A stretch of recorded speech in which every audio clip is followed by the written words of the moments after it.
Hello, Chris. I saw the update. It's looking good. The rocks. I feel like you bring the focus more in with the rocks pointing towards the composition. My only kind of nitpick is that I feel like you need to revisit the rocks. The pattern and the snow, the way you have it painted on here, it almost implies that let me get an arrow and show you. The pattern kind of implies that the arrow's really tiny. Let me draw it on instead.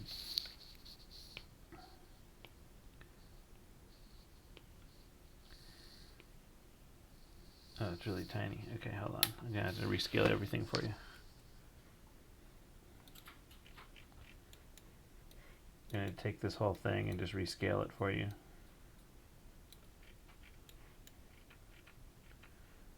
There we go. Okay, so the snow pattern kind of implies that the snow came from here, like it blew up and attached to the rock, but then the snow pattern on the snow pattern on here kind of implies that the snow came in from like this side, and then on this one the snow pattern kind of comes in from this angle.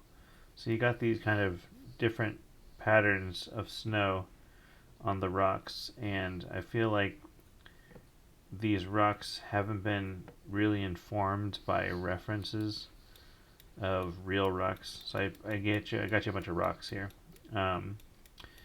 This one here, this shape, to me, something about the shape just doesn't fit well with this scene. I feel like this is a very unique shape for a rock in the mountains, and I'm just thinking you might want to change it.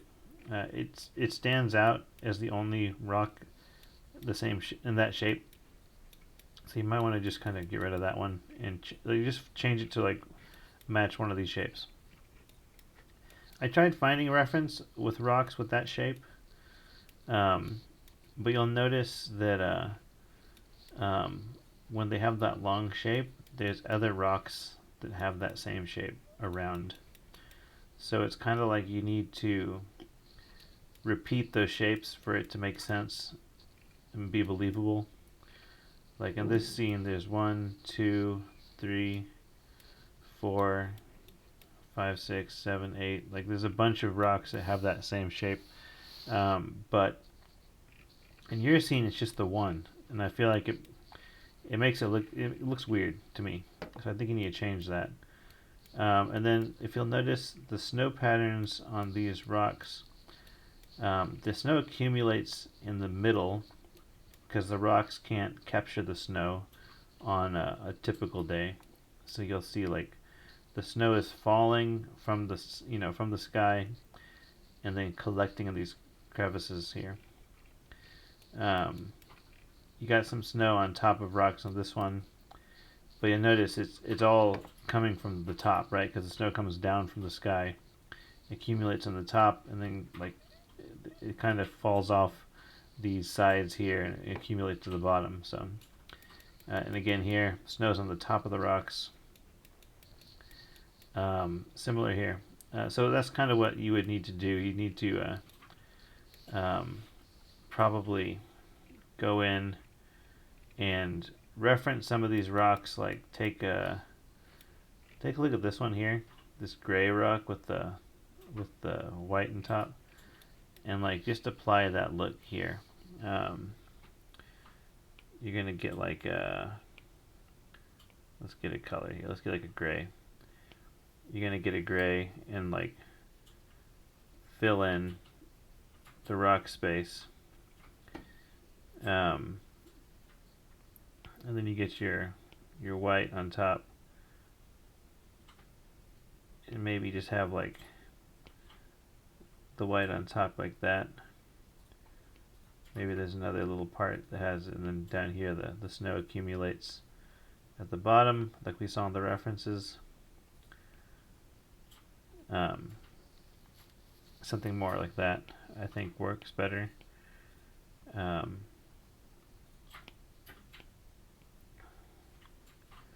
And the same with these rocks up here. Like you want to get like, you need to change the direction the snow's facing because it doesn't work with how the snow falls. So the snow would be like kind of like here, maybe some right here, and then like a little bit down here, the Cascades. That would be kind of how we have the rock like that. And then similar on this side, I would just change this rock, like I said, like this weird rectangular shape, just kill that shape and make it like more of a full triangle. That way you've got this, that gives you a repeating pattern of shapes that looks consistent through your image. And it's better to have that kind of rhythm in your image where you got the repeating shape than it is to just have some random shape in there.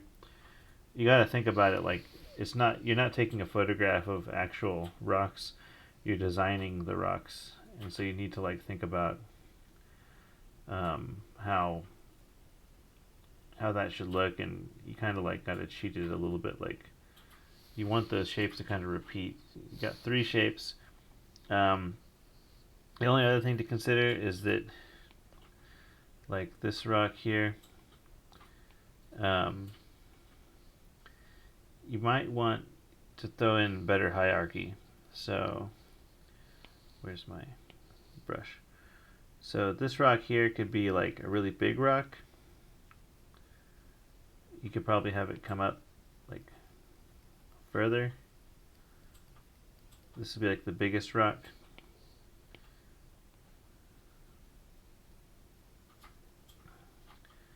And then this rock over here could be the smallest rock.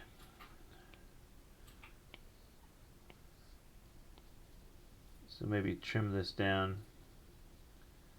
so it's, let's see if we can get a, okay, let me paint out, I'm going to erase the top of that rock. Okay. So, and then this one too. Cut this one down.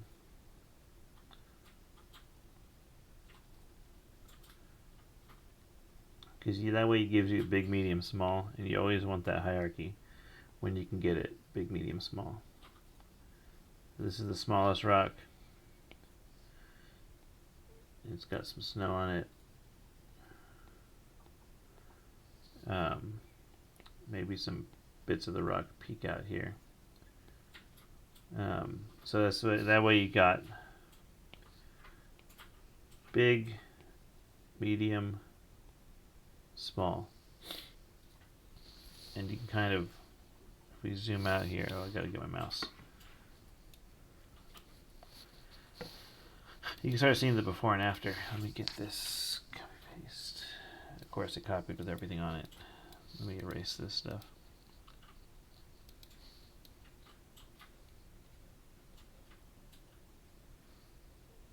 We get the before and after, that way you can see before and after.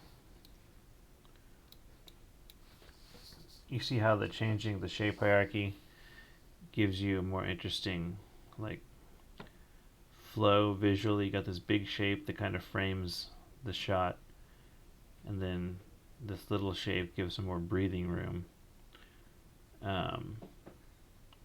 But yeah, that kind of makes sense to you.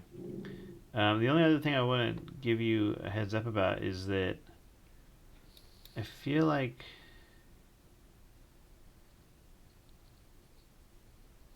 you can maybe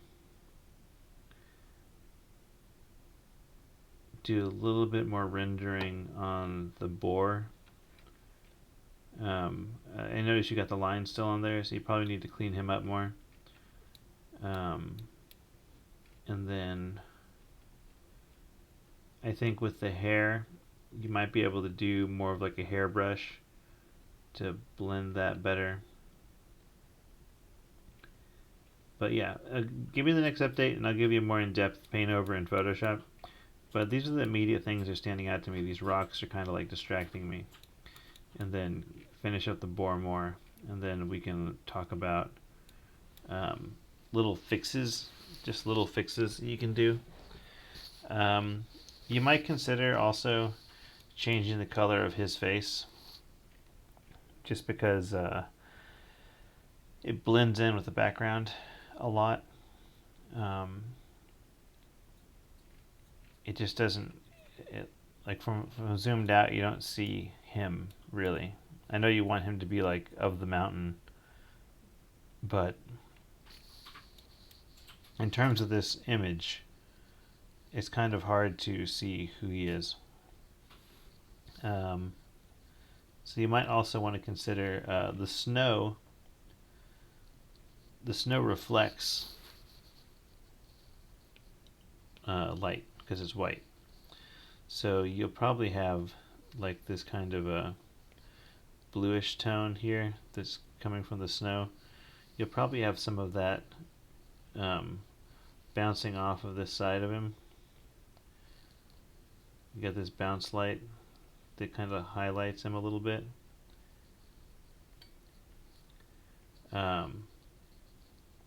Consider that, because I think that might be a nice way to give him a more 3D read.